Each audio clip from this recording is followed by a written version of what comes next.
दसऱ्याच्या मुहूर्तावर सोन्याच्या दरानं आता विक्रमी टप्पा पार केलाय। सोन्याचे दर 1,19,000च्या वर गेलेले आहेत। जळगावच्या सराफा बाजारामध्ये सोन्याच्या दरानं आतापर्यंत उच्चांकी किंमत गाठलेली आहे आणि चांदीच्या दरात सुद्धा तशीच वाढ झालेली आहे।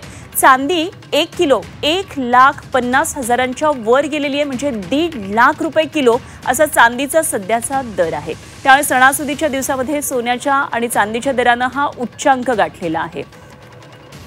सर्वसामान्यांच्या अगदी आवाक्या बाहेर आता सोनं चांदी गेलेलं आहे। खरं तर सणासुदीच्या दिवसामध्ये दागदागिने करण्याची हौस प्रत्येक घराघरामध्ये असते आणि त्या दृष्टीनं गुंतवणुकीसाठी किंवा दागदागिने करण्यासाठी सोने खरेदी हमखास केली जाते। मात्र सध्याचे हे चढे दर पाहता हे केवळ आता स्वप्न राहील की काय असं सगळं चित्र निर्माण झालंय। सोनं दरवाढीचा हा चढता आलेख नेमका कसा झालेला आहे एकदा आपण ग्राफिक्सच्या माध्यमातून पाहूया। 2020 साली आपल्याला आठवत असेल 48,000नं सोनं होतं। त्यानंतर 2021 मध्ये 48,720 इतकं पुढे गेलं। 2022 मध्ये हा आकडा गेला 52,670 प्रतितोळा।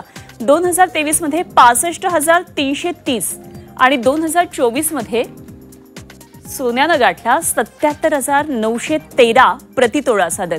आणि 2025 मध्ये आपण पाहतोय मोठी झेप घेत 1,19,000 असा हा आजचा सोन्याचा दर आहे।